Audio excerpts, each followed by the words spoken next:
Hi everyone, it's Mitch here with Rod and Chris, the Puck Dogs. Initial show of the Puck Dog Show. We got different titling. I titled it NHL Picks just to let everybody know, but I'm expecting that it won't be long till the Puck Dogs are a household name. Chris, how's it going? Good, lots of hockey to talk about today. I'm pumped. I'm ready to go. Wow, you sound pumped. How about you, Rod? Yeah, lots of hockey today. I'm pumped. You guys Some have good games on the absolutely board. lit the... Oh, man, I just lost you guys. What happened here? Let's see. Man. Chris. And Mitch. Rod. There we go. Okay. You guys have absolutely lit the lamp in our previous shows. Just check the book into the boards, as they say. Got a good slate of NHL games today. This show, for those of you joining in, it's all hockey all the time. We're not leaving the ice. Going to put the biscuit in the basket, and we're just going to go through the schedule of games. And then at the end of the show, these guys are going to give us the games they like the best and the picks that they like the best. So going to just stick to this format, and then we'll do what we always do. We adjust. It's a work in progress. No excuses, just free picks. It's kind of how we do things. Pick dogs with the Puck Dogs. But pretty nice schedule of games here. It's a weird, it's a holiday week, so it is the best week, one of the best weeks of the year in sports. So let's see. Let's bring this up on YouTube so I can see it. And there we have it. All right, be sure to hit the thumbs up. Be sure to subscribe to our channel. But let's get right into the action. You want me to just call out games here, and then you guys kind of go. We'll kind of go back and forth. We got the Lightning up against the Sabres. We got a super unattractive spread here at minus 240. Chris, you see anything going on in this game that's bettable? Yeah, I like Tampa Bay on the puck line here. Buffalo's struggled on the road the last 3-4 years. Their best work's done at home, and even then, they're still struggling mightily right now. Tampa Bay's won 21 of the last 27 against Buffalo. I just think that Tampa Bay rolls here 4-1. Rod, your thoughts?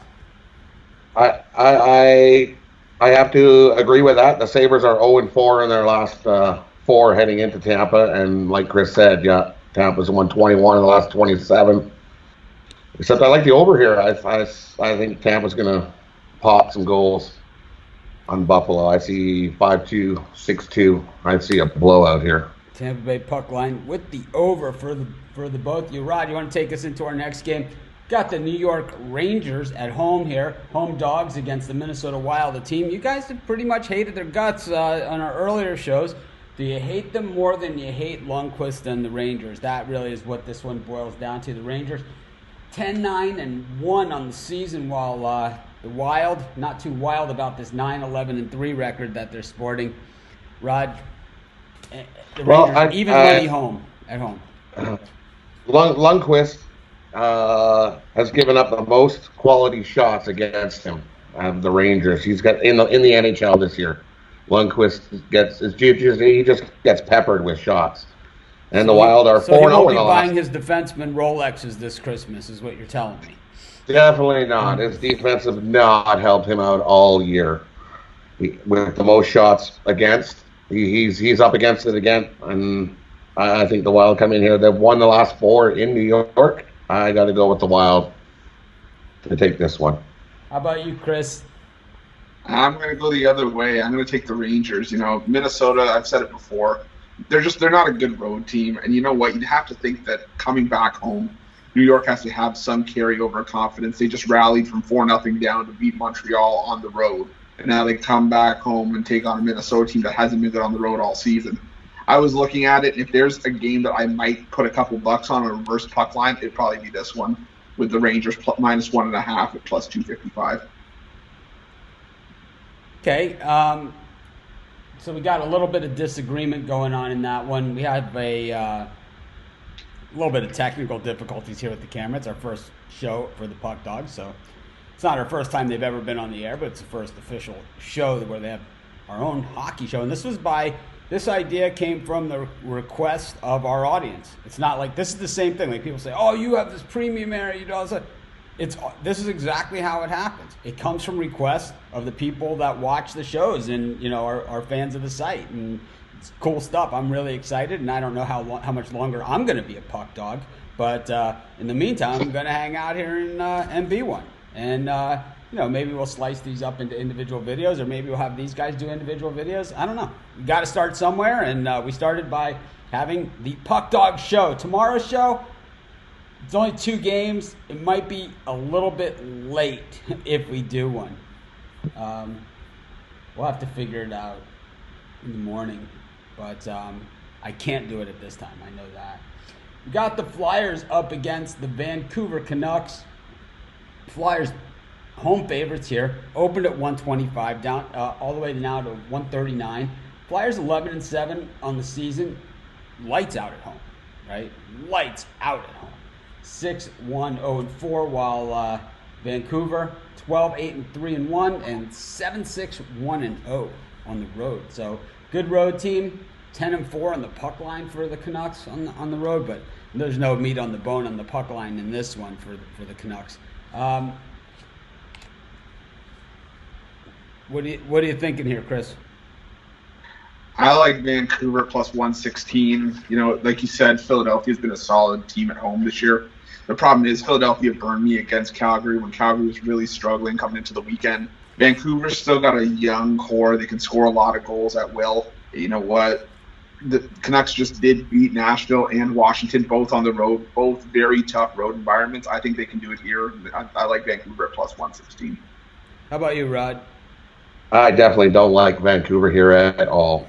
Vancouver's going to start Demko in net. The last 3 games, he's given up 3 goals in every game. He's been absolutely brutal on the road. The home team in this series is 7-3 in the last 10 games. I'm going to take the Flyers. Flyers on the money line, and I'm also going to sprinkle a little on the Flyers puck line, minus 1.5 at plus 175.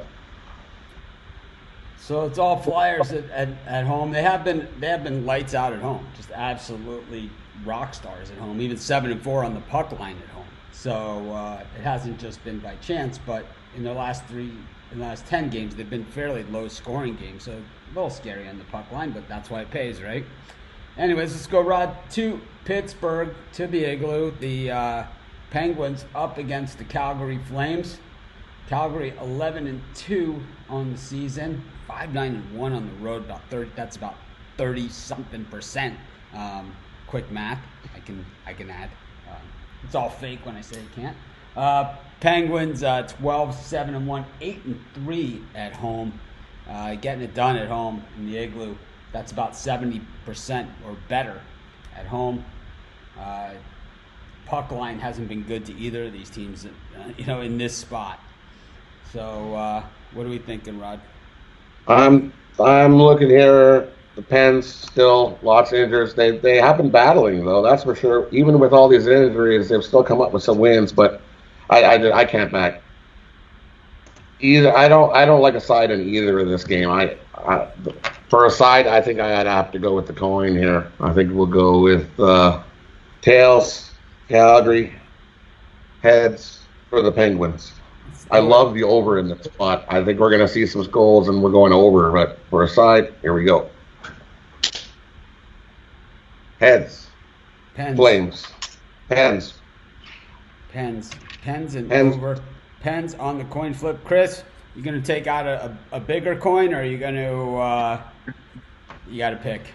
No, I got to pick. I'm going to go Pittsburgh in regulation, minus 110. I still need to see more from Calgary before saying that they're officially back on track. And one win over a Flyers team that can run hot and cold just doesn't do it for me just yet. Pittsburgh still got guys like Malkin, Gensel, Letang. There's still a lot of team in that lineup. Even without Crosby, I think they can at least beat Calgary at home here in regulation. Let's go to Columbus then, where the Blue Jackets take on the Senators. Blue Jackets, both these teams pretty much 500, even up. And at home, Columbus has hardly been world beaters. This line hasn't really budged. There's not a lot of action on this game. But sometimes that's where the action's at. Chris, you got a pick here? Yeah, I like Ottawa at plus 140. Columbus's goaltending is still murky to me with the likes of Mercikins and Korpisalo. I don't see either of them as a top goaltender in the NHL. But Ottawa, even though they haven't been great on the road, they've still won 7 of the last 10, and they've won 3 straight coming into this one. I think there's value with Ottawa here. How about you, Rod? And I'm going to go opposite with you again. Ottawa's starting Anderson in net, and he has been brutal on the road this year with a 2-7 mark, giving up 3.79 goals against in the last 7 road games. On top of that, the Blue Jackets have won. They've won 3 in a row, scoring over 4 goals a game. So I got to go with Columbus here on the money line, and I'm going to sprinkle a little bit on the puck line. Let's come right back to it, and I'm going to say we got the Nashville Predators up against the St. Louis Blues. Rod, what do you think here? This Nashville team they've got some bigger issues than what we're seeing. I don't know what it is, but they have been ugly. The Blues are 4-1 in the last 5 in Nashville, so I got to go with Blues on the money line here. And I'm going to go with the under. The under is this crazy number of 62, 27, and 9 in the last 98 meetings between Nashville and the Blues. So you think the under is actually the better play? I would say that the under is the better play here. Okay. How about you, Chris? I'm also going to go St. Louis at plus 130. You know, it's hard to beat the same team twice in a back-to-back home-and-home set, but like Rod said, there's bigger things going on in Nashville right now, and you know what, St. Louis is still playing like lights out hockey, like the defending Stanley Cup champions. And you know what, I found for anyone who likes trends, St. Louis as an underdog at plus 110 to plus 150. They're 12-1 in their last 13 games. So I like St. Louis at plus money here, plus 130. Let's go to those of you joining us late. This is our Puck Dog show. It's all NHL. We did our regular show this morning at our regular time, 10 a.m. Eastern. I give out a crap ton of picks. And, well, of course, I'm here every day at 10 a.m., 11 a.m. on the weekends. And, of course, when we go back to daylight savings time, it's always at 11 o'clock. But this time of year, and this is our new show. It's the Puck Dogs. And we're just messing around with the format. I'm messing around with the camera angles and trying a bunch of different things. We're gonna wing it. But tell you one thing, we don't wing it. These guys put us on winners a lot, and that's how you end up with your own show. They've already picked up quite the following here, and if you haven't followed the Puck Dogs, you're in for a treat. Anyways, let's get to this one. Chris, got the Dallas Stars up against the Vegas Golden Knights, and it looks like Vegas Subban in the goal for this one. Yeah, I really like Dallas here at minus 135. Dallas is still playing. They're on fire right now. They're the hottest team in the West coming into this game. They've won 6 straight, picked up points in 11 straight in 14 of their last 15 games. Said Subban likely to get the start net here. I would maybe lean a little bit more towards Vegas if Fleury was starting, but with Subban and net and how bad he's been this season, I like Dallas a lot here. How about you, Rod? Any chance for an upset? No, I can't. Not with Subban in net. Subban has 0 road wins. He's sporting the goose egg with wins on the road. It's Dallas all the way here. You don't think trends are made to be broken, huh? Because then why are they only plus 120? That's what I want to know. You know, if they're minus 140 and 59% and only plus 120, I don't know, man. It's kind of like that Lakers line tonight. It's kind of like, why are they only that's favorites against the Spurs? Doesn't even make sense. I guess Vegas is a better team than the San Antonio Spurs, though. But anyways, Rod, how about this? The Ducks against the Islanders. Any chance the Ducks get it done at home? I know you guys have been real sharp on the Islanders so far this season, but once again, the Islanders, even though they're on the road, the Ducks 10-11, just 6-4 at home. You know, the Islanders 6-1 on the road. Super strong road team, but only minus 125. Is it just a tremendous value here, or is it? I don't know. There's something. The Ducks are 5-2 against the Islanders the last 7 at home here. I'm gonna take a shot with the Ducks money line at home here. How about you, Chris? Yeah, I'm again gonna go the other way. I mean, I think you just got to keep riding the hot hand until it stops paying off. The Islanders are playing really, really good hockey right now, and I like the Islanders -1.5 at +205, or even a regulation play at +125. Okay, takes us to our last game on the card. We got, Chris, the LA Kings. I know you've been really down on Quick so far this season, up against the Sharks. These two teams don't like each other very much. I don't know, hockey teams that don't like each other, it's weird. But Shocking. Quick, Chris thinks his best days are behind him. I think if he ever gets hot, we already know he can carry the whole team on his back to the cup, as long as they're in position to do that. We saw Patrick Roy do it many times in his career, get cold, and then all of a sudden, it turns into March, and it's like you can't get anything by this guy. I mean, you could just take, basically, breakaways on him all day and still not score. But we got the Kings here against the Sharks. Quick and Jones set to be between the pipes here. Chris? Yeah, I like San Jose -125. LA has picked up their play at home lately, and as much as I've ragged on Quick, he's been keeping him and Campbell have been keeping the Kings in games lately. But San Jose's won 8 of their last 10. They just beat the Islanders at home. Overtime was a hard-fought game. I watched it; it was really good. But San Jose has also won 5 of the last 7 against LA, and 10-2 in the last 12 meetings at the Staples Center. I got to go San Jose here. How about you, Rod? Yeah, I'm on agreement. The Sharks are definitely, they're 10-2 in their last 12 in LA. For some reason, the Sharks just own this Kings team, and I'm going to take the Sharks on the puck line -1.5, +195. I'm going to go on the Kings this one. I don't care. I don't know anything about hockey, but I like the Kings. I like Quick because I've seen him. I've seen him do it so many times, and maybe it was a long time ago, but I'll tell you what, I've seen him do it a bunch. I think he's one of those goalies. There's been a few goalies throughout the years that I've seen, as a non-hockey follower, that, once in a while they just stand on their head for a couple months. And Quick is one of those guys that's done it.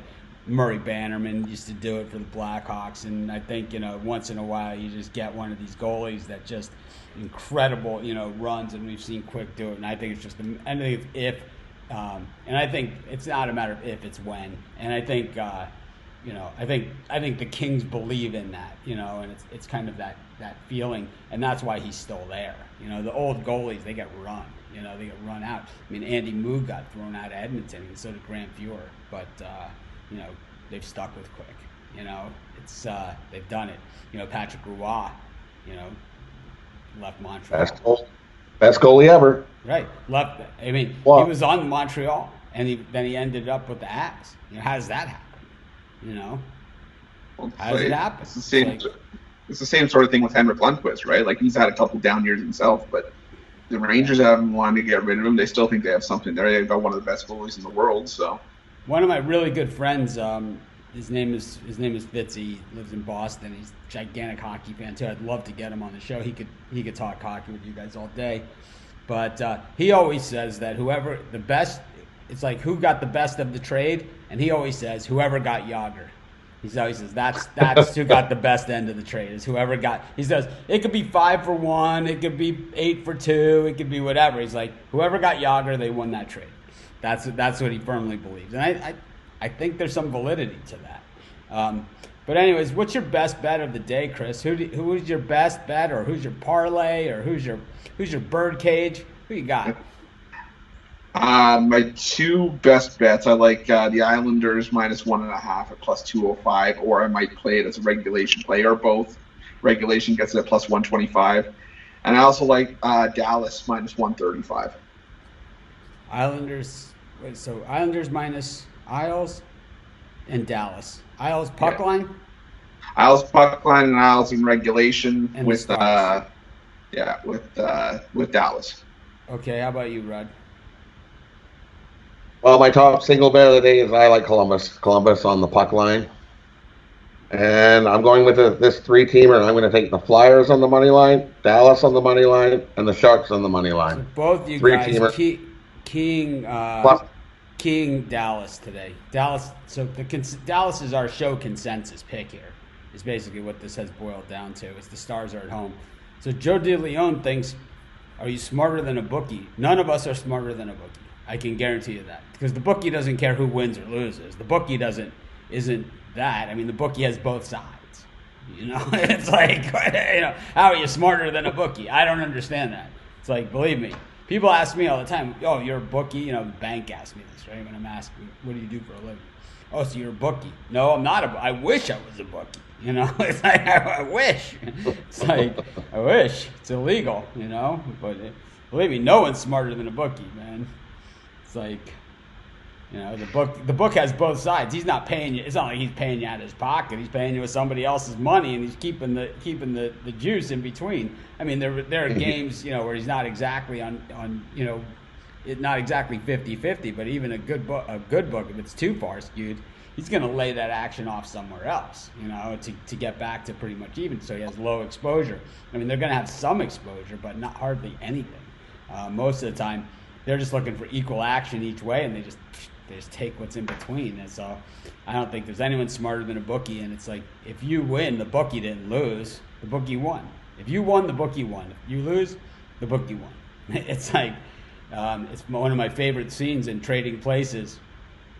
The movie with Eddie Murphy and Dan Aykroyd. Eddie Murphy's like this bum on the street, and the brothers, they bring him in, and he explains to them what they do, like in the stock market. And he's like, some people are betting that the stock will go up. Some people are betting that the stock will go down. But regardless if the stock goes up or if the stock goes down, we still make money. And he says, and Eddie Murphy says to him, he says, "You guys are bookies." And the brother says to the other brother, "See, I told you he would understand." And that's exactly what a bookie is. So it has nothing to do with being smarter than a bookie. But regardless, we got Tampa Bay on the puck line for both the puck dogs. And Rod also likes the over in that one. Little disagreement on that Rangers Wild game. The line is tight. I know the Wild have heated up a little bit. The Rangers for Chris, the Wild for Rod. Total differential here on the Flyers and the Canucks is Rod is all over the Flyers, while Chris is on the Canucks. Rod also thinks the Flyers are one of the best plays of the day. Chris likes Pitt in regulation. Rod flipped the coin on the side, and it landed up on the pen, so Chris might be in some luck there with his pick. And then the over is what Rod really liked in that one. Meanwhile, Ottawa for Chris, Blue Jackets for Rod. A little bit of disagreement on that one as well. I think Chris is more looking at it as a value play. Rod is looking at it that this is just a strong play, and he likes it as one of his best plays of the day as well. Meanwhile, they both like the Blues. Rod thinks the under might be a better play there, though. They both love the Stars, and I believe that's our consensus pick for the show. Chris likes the Isles. Rod likes the Ducks. Something looks funny about that line to me, so I'm going to go with the Ducks in that one too. They both like the Sharks. I like the Kings. I like Quick, and I think when you get a goalie like that in a game where teams hate each other's guts, usually that's when you see him stand on his head. That's when it usually happens in rivalries. So I'm going to take the other side there. I know nothing about hockey, but I'm just saying that because I do know these teams do not like each other at all. It's kind of like, one of those hockey games, kind of like the Calgary-Montreal Stanley Cup final where they were fighting 10 minutes after the game was over. Anyways, Chris's picks, Islanders puck line with the Stars, and he also likes Islanders regulation with the Stars. So a double parlay there. Then Rod likes Columbus on the puck line as his top pick of the day. And then he also likes a 3-team birdcage. Flyers, Stars, Sharks. Is that it? Yeah. Yep. Anything else, guys, about what's going on in hockey? Like anything else anything to watch for? Anything that we should keep an eye on this that might be a little tweaked? The Leafs of that coach change. They're looking pretty good. It looks like they've got some more motivation again to actually play hockey and not just be bums. So maybe there was something to the coach firing. Well, you They look, definitely looked at the 2 games after he's been fired. So I mean, you look at it. A lot of those guys are saying now with a new voice, they feel refreshed. They feel, more energetic. They feel like there's a better vibe in the locker room. I saw a story come out today that Mike Babcock, there was something that came out that he had asked a rookie to name the guys with the least amount of work ethic. He pressured this guy to name names.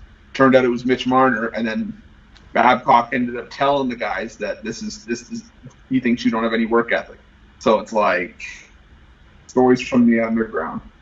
yeah, the things that come up. Yeah, see, like I said, when I brought that up, I go, there's something more going on than we're seeing. And then the next day he gets fired.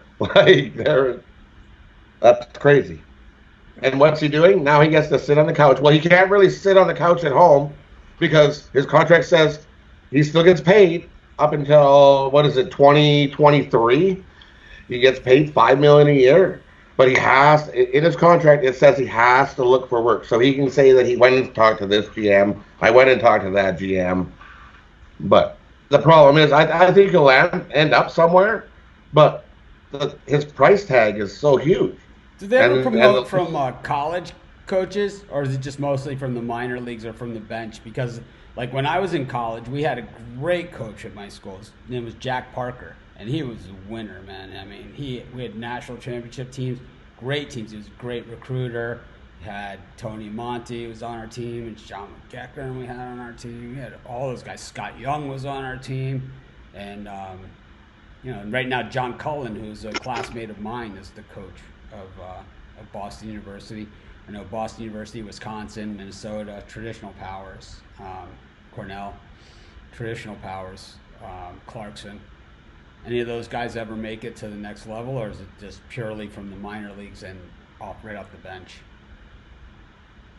I mean, the last guy that I really knew was the most recent one was Dave Hackstall when he came, I think, from either Minnesota or he came from North Dakota, and he got hired by the Flyers, and that was a very short tenure. He just didn't grasp the professional game the way that you can't recruit. You can't recruit. Exactly. Yeah. Harder, Believe me, when Ray Bork's son, signed with Boston University, it made Jack Parker's job a little bit easier, right? And when Sean McGeckern and Tony Monti said, yeah, we'll play together at this place, and Chris Drury, right? And it was like, yeah, okay, sure, I'll play with you guys too, right? It's like, we'll just keep lining up guys here and, win a couple trophies. And But I always enjoyed college hockey. I always thought it was a great game. And, it was really my first exposure to hockey and all the little things that go along with it, because there's nothing tougher than a hockey crowd. Of course, I also lived in New York and sat in the blue seats at Ranger games a lot of times where they did the beat your wife Potvin chant, even when they were playing like Minnesota. It didn't matter. It was like they were still doing it. That's how I know, like, the teams that really hate each other, Guts, Islanders, Rangers. But anyways, thank you guys. I've enjoyed it. Trying to keep the show right around a half hour for these bigger cards, and I think we're right about there. Tomorrow we only have a 2-game card, so I don't know what time the show is going to be at. We might just do it right in the morning with my regular show. I think it's 3 games. There's 3 games tomorrow? 3 games, I'm pretty sure, tomorrow. All right, so we'll figure out a time. I know that I can't do this time tomorrow, but it might be a little bit later. 8, I can do 12. I can do probably 6 o'clock Eastern, or I can do early. I think early might be better. We'll figure it out. I'll talk to you guys after the show and we'll figure it out. But thanks, everyone, for joining us. Be sure to hit the thumbs up. Give us some feedback. Let us know. It's still a work in progress, so be nice. Be sure to hit the thumbs up. Have a great day. I'll see you guys in the Facebook group, and let's win some money. Have a great day. Yep. Thanks, Chris and Rod, and look forward to many more shows with you guys. Cool.